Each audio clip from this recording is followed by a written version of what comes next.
नमस्कार, बहस 10 मिनट देख रहे हैं आप। मैं हूं गंगेश गुंजन। जैसा कि आपने स्टिंग में देखा कि ये स्वागत है या शक्ति प्रदर्शन कांग्रेस में, ये समझने की हम कोशिश कर रहे हैं। हमारे साथ सुनील सिंह जी मौजूद हैं जो कांग्रेस के नेता हैं, और अमित सिंह जी जो भाजपा के नेता हैं। दोनों से हम बातचीत करेंगे, समझने की कोशिश करेंगे कि जो नए प्रदेश अध्यक्ष झारखंड में बनाए गए राजेश ठाकुर जी, उनके आने के बाद क्या प्रदेश की गुटबाजी खत्म होगी कांग्रेस में, और उनके आने से आम कार्यकर्ता, जैसे कि सूचना है और जिस तरह की रिपोर्ट्स आ रही हैं, आम कार्यकर्ता जो कि खुश है या उससे लगता है ज़मीनी कार्यकर्ता के आगे बढ़ने से उसको एक जो हौसला मिला है, क्या उस पर कोई असर पड़ेगा, और जो प्रदेश की सियासत है उस पर कितना असर पड़ेगा, इन दोनों ही विषयों पर हम बातचीत करेंगे। सुनील सिंह जी, स्वागत दो तरह से हुए। कुछ नेता ने 28 तारीख को किया, कुछ नेताओं ने 30 तारीख को किया। किसी के साथ कुछ कम लोग समर्थक थे, किसी के साथ कुछ ज़्यादा लोग समर्थक थे। क्या स्वागत के बहाने शक्ति प्रदर्शन का मौका ये लगा आपको? देखिए सर, इसको शक्ति प्रदर्शन नहीं कहा जाए, इसको संज्ञा उत्साह का संज्ञा दिया जाए कि कार्यकर्ताओं में उत्साह है।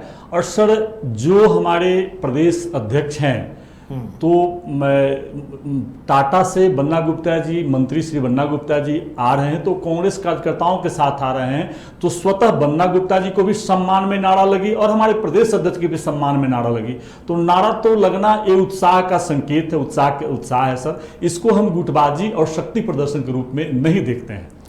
क्या जो अभी ये जो टीम बनी है राजेश ठाकुर जी की अगुवाई में, गीता कोड़ा, बंधु तिर्की, शहजाद अनवर, जलेश्वर महतो, ये जो टीम आपकी बनी है, क्या आपको लगता है कि जो गुटों में बटा हुआ दिख रहा है सब कुछ, वो फिर एकजुट हो जाए और आप पार्टी पूरी ताकत के साथ प्रदेश की सियासत पर अपना असर दिखाए? सर, मैं आपको पूरे विश्वास दिलाता हूं आपके चैनल के माध्यम से कि पूरी विश्वसनीयता के साथ, एकजुटता के साथ कांग्रेस पहले भी थी, आज भी है। सर, अगर एक नहीं होता तो 2019 के चुनाव में हम नहीं जीत पाते, आज गठबंधन की सरकार झारखंड में नहीं होती। चलिए, स्वागत का ये सब कुछ समारोह किस तरह से चला, इस पर एक रिपोर्ट देखते हैं और फिर हम अपनी चर्चा को आगे बढ़ाएंगे। बन्ना गुप्ता जिंदाबाद, जिंदाबाद, जिंदाबाद। बन्ना गुप्ता जिंदाबाद, जिंदाबाद, जिंदाबाद। वीर बन्ना जिंदाबाद। वैसे तो पार्टी कार्यालय में ये स्वागत समारोह है झारखंड कांग्रेस के नए प्रदेश अध्यक्ष राजेश ठाकुर का, लेकिन यहाँ बन्ना गुप्ता जिंदाबाद के भी जोरदार नारे लगे। बन्ना गुप्ता जिंदाबाद। समर्थकों की भीड़ और पूरे तामझाम के साथ बन्ना गुप्ता यहाँ पहुँचे। इसके बाद जिस तरह से उनके समर्थकों ने नारेबाजी शुरू की, उससे एक पल के लिए ये अंदाजा लगाना मुश्किल हो गया बन्ना गुप्ता जिंदाबाद कि ये प्रदेश अध्यक्ष का स्वागत समारोह है या बन्ना गुप्ता का शक्ति प्रदर्शन। बहरहाल इन सब के बीच बन्ना गुप्ता ने प्रदेश अध्यक्ष को बधाई भी दी और पार्टी के आगे बढ़ने की उम्मीद भी जताई। तो नए अध्यक्ष के नेतृत्व में झारखंड कांग्रेस एक सशक्त पार्टी के रूप में उभरेगी, ऐसा मुझे पूरा विश्वास है।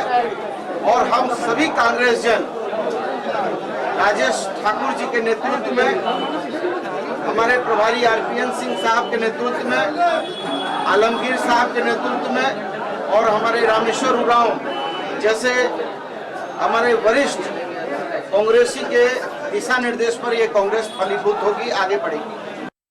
पार्टी अध्यक्ष बनने के बाद राजेश ठाकुर जब दिल्ली में आला कमान से मिलने के बाद नई टीम के साथ रांची लौटे, तो एयरपोर्ट से ही जोरदार स्वागत का सिलसिला शुरू हो गया। इसमें पार्टी के तमाम बड़े नेता मौजूद रहे, लेकिन पूर्व अध्यक्ष और वित्त मंत्री रामेश्वर उरांव, मंत्री बन्ना गुप्ता और मंत्री आलमगीर आलम नदारद रहे। अब राजनीतिक हलकों में बन्ना गुप्ता के इस तामझाम को डैमेज कंट्रोल की कवायद के रूप में देखा जा रहा है। इस मौके पर पूर्व अध्यक्ष रामेश्वर उरांव के सुर भी बदले नजर आए। नवनियुक्त अध्यक्ष इस परंपरा को कायम रखेंगे और हम लोग हैं ना, हम लोग कायम रखेंगे, सभी मिल के कायम रखें इसको। एक आदमी की जिम्मेवारी नहीं होती है।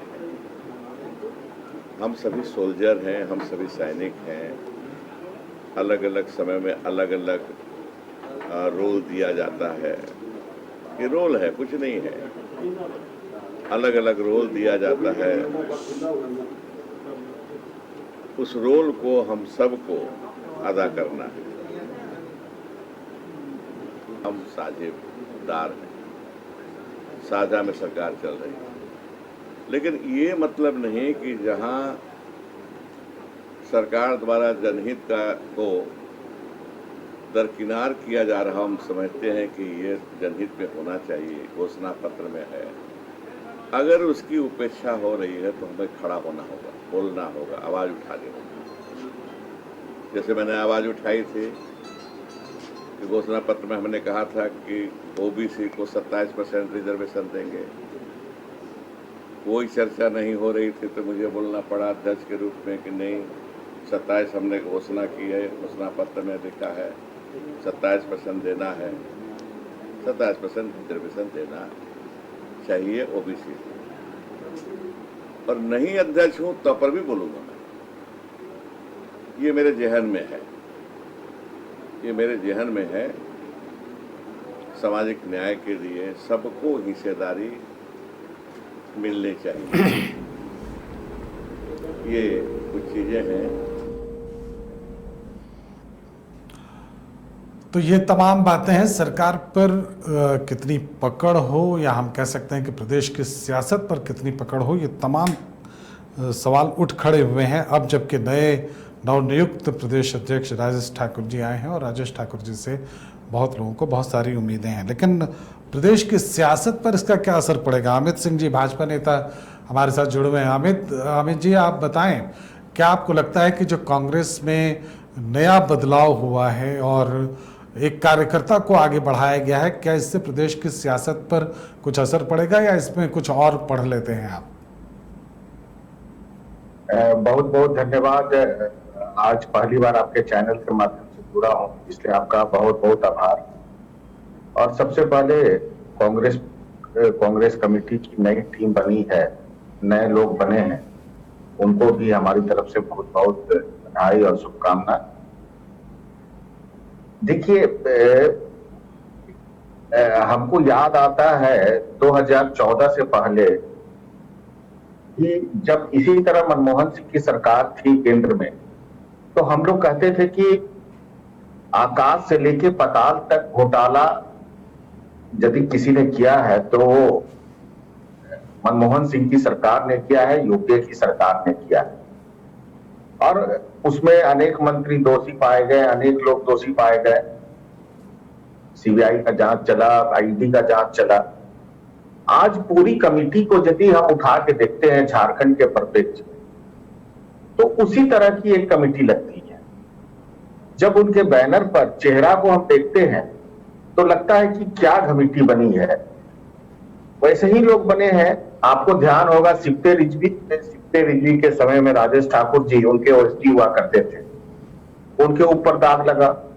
बंधु तिर्की के ऊपर ईडी का केस चल रहा है। गीता कोड़ा और मधु कोड़ा में बोलने की कोई जरूरत ही नहीं है क्या क्या उन्होंने किया।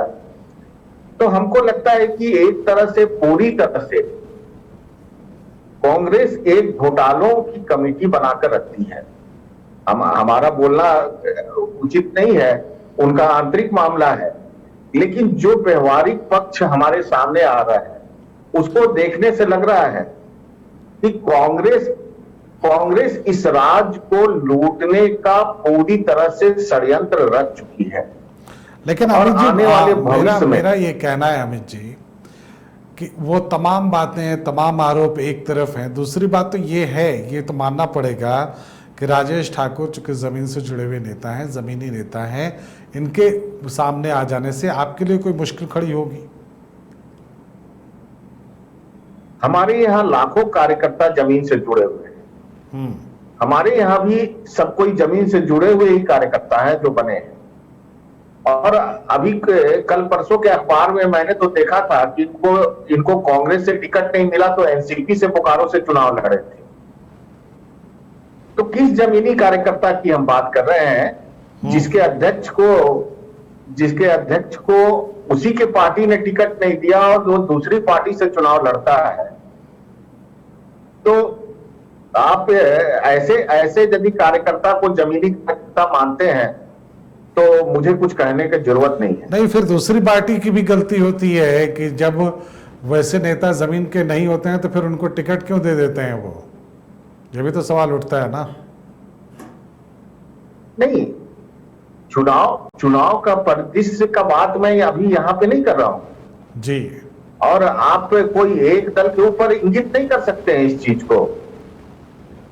सभी दल चुनाव के समय में सभी दल अपना समीकरण देख के, अपनी स्थिति देखकर टिकट का निर्णय करते हैं। बिल्कुल, और उस समीकरण में वो आपके फिट बैठते हैं तभी तो उनको आप टिकट देते हैं। और इसलिए ये कहना कि वो व्यक्ति जमीनी नेता नहीं था, ये तो शायद ज्यादती होगी। सुनील सिंह जी, क्या जवाब देना चाहेंगे आप? सर, अमित सिंह जी की बात हमने सुन रहा था कि उन्होंने चुनाव की बात कही, राजनीतिक जीवन में ये चलता है, लेकिन उनके दल में ही जवाब है कि बाबूलाल मरांडी जी ने जेबीएम का निर्माण किया इनके आतंक से, इनके परेशानी से, और उन्होंने यहाँ तक कहा था कि मैं छत से कूदकर जान दे दूंगा लेकिन किसी भी कीमत पर भाजपा में नहीं जाऊंगा, और वो भाजपा में बने हुए हैं। और भ्रष्टाचार की बात वह करता है जिसका खुद चादर गंदा हो, जिसका खुद शीशा गंदा हो, जो खुद भ्रष्ट हो। इनसे यह पूछिए कि 380 करोड़ का नगर विकास मंत्री रहते हुए सीपी सिंह जी ने टेंडर निकाला था ड्रेनेज सीवरेज का, क्या रांची शहर में बना? हरमू नदी का कब्जा किसने किया?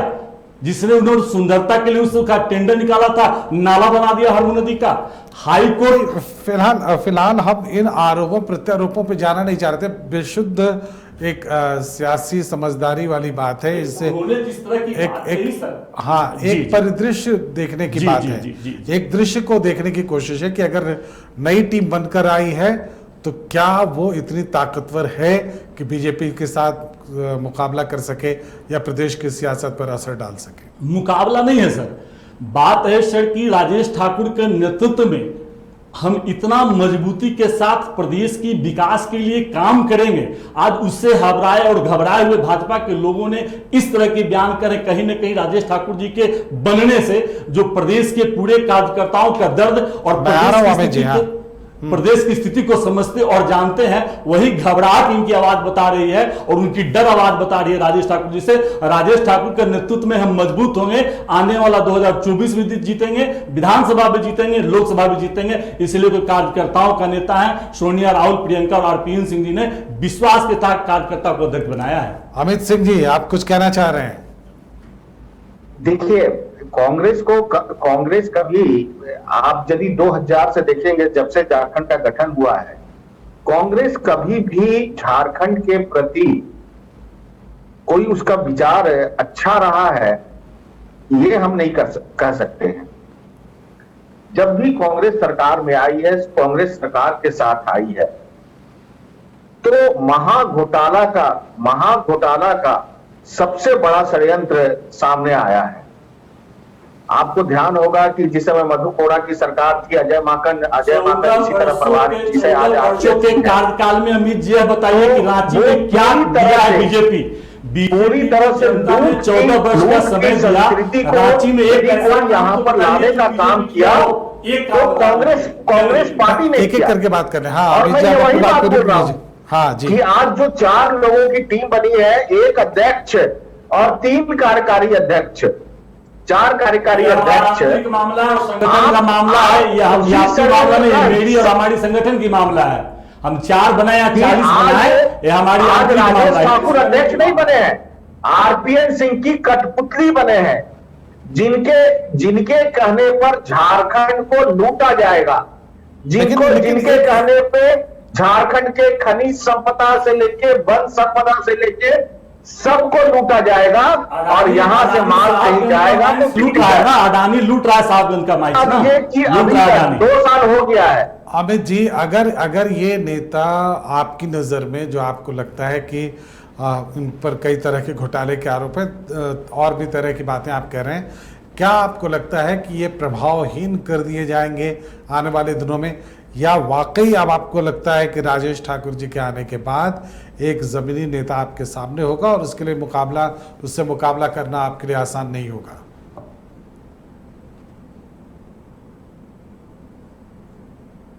अमित जी। हेलो, जी आवाज आ रही है? हाँ बोलिए ना। मैंने कहा कि अगर ये घोटाले जो तमाम तरह के आरोप आप लगा रहे हैं, अगर ऐसा हाँ। होता है तो जनता उन्हें दरकिनार कर देगी, या आपको वाकई लगता है कि राजेश ठाकुर जी के सामने आने से आप लोगों की परेशानी बढ़ने वाली है? हाँ, नहीं, आप लगता है कि आप थोड़ा सा ज्यादा राजेश ठाकुर जी से प्रभावित है सर। लेकिन मैं एक बात जो अभी आपके चैनल के माध्यम से कहा कि ये टीम कोई झारखंड प्रदेश की टीम नहीं बनी है, ये दिल्ली से थोपी हुई टीम बनी है और लूट की संस्कृति को बढ़ावा देने के लिए ये टीम बनी है।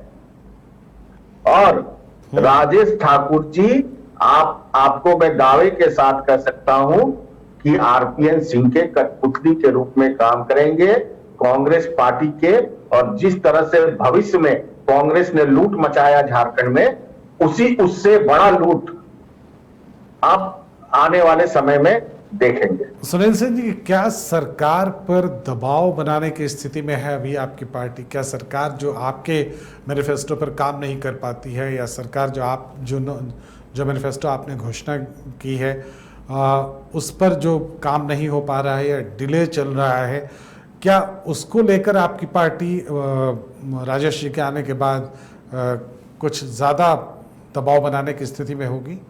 गुंजन सर, 19 में सरकार की गठन हुआ है और आज सर हम 21 अगस्त में हैं। इस क्रम में आप देखेंगे 14 माह महामारी कोरोना से ही हम गुजर रहे हैं। हमें उसको नियंत्रण करने में झारखंड की जनता, झारखंड का कार्यपालिका, न्यायपालिका, विधायिका सभी लोगों ने लगकर इसको नियंत्रण करने का प्रयास किया। हमारे मुख्यमंत्री, हमारे स्वास्थ्य मंत्री बहुत मेहनत करके यहाँ पर नियंत्रण करने का एक मजबूत प्रयास किया है सर। और सरकार कॉमन मिनिमम प्रोग्राम के तहत जो हमने मैनिफेस्टो जारी किया था, किसानों का ऋण माफ करना, स्टाइपेंड देना, ज़्यादा से ज़्यादा यहाँ के जो आदिवासी हैं, शिक्षित हैं, उनको नौकरी देना, उस पर काम सर लगातार चल रहा है। साल भर डिले हुआ है सर। आपको आश्चर्य होगा कि केंद्र सरकार हमारा 65,000 जीएसटी अभी तक 65,000 कितना वेंटिलेटर चालू इस कोविड के पीरियड में हुआ, थोड़ा ये भी बताने का कष्ट करें ना। जी बताएं अमित जी, आप क्या पूछना चाह रहे हैं? हाँ पूछिए, बताइए। मैं पूछना चाह रहा हूं कि इतना कोविड कर रहे हैं तो प्रधानमंत्री केयर से यहाँ पर वेंटिलेटर उपलब्ध कराया गया। सभी जो 70% वेंटिलेटर बेड था, कोई काम ही नहीं कर रहा था। प्रधानमंत्री यहाँ से जो भी व्यवस्था हुआ है तो जग जाहिर है आरटीआई के द्वारा जग जाहिर 70% वेंटिलेटर काम ही अमित जी नहीं कर रहा था। आपको यह जानकारी है कि देश में भारत सरकार, आपका 7 साल की सरकार में पूरे देश में ऑक्सीजन का मात्र 4 ही भारत सरकार का है। आपके लोगों ने तो टेंडर, मुझे लगता है केंद्र की राजनीति पर जाने से बेहतर है कि आप प्रदेश की राजनीति पर बने रहें। क्या आपको लगता है, अमित जी कुछ कह रहे हैं आप? हेलो जी। आज भी पीएम केयर फंड के माध्यम से जो वेंटिलेटर सरकार को उपलब्ध कराया गया है, वो इसी तरह पॉलिथीन में बांध के पड़ा हुआ है। आज भी हॉस्पिटल में पड़ा हुआ है और सरकार इसको चालू कराने की स्थिति में भी नहीं। यदि तीसरी लहर आती है तो सबसे खतरनाक यदि कहीं की स्थिति होगी तो झारखंड की होगी। चलिए ठीक है, ये तमाम तरह के आरोप प्रत्यारोप चलते रहेंगे, लेकिन बड़ा सवाल ये है कि क्या नई जो कार्य समिति बनेगी उसमें रिफ्लेक्ट होगा बहुत कुछ, और अभी जो कार्य समिति है जिसमें राजेश ठाकुर जी प्रेसिडेंट हैं और बाकी 4 कार्यकारी अध्यक्ष, ये सवाल जरूर पूछा जाएगा आपसे सुनील सिंह जी कि 4 कार्यकारी अध्यक्ष, क्या इससे अध्यक्ष मजबूत होता है या अध्यक्ष इससे कमजोर होता है? सर इससे अध्यक्ष मजबूत होंगे सर।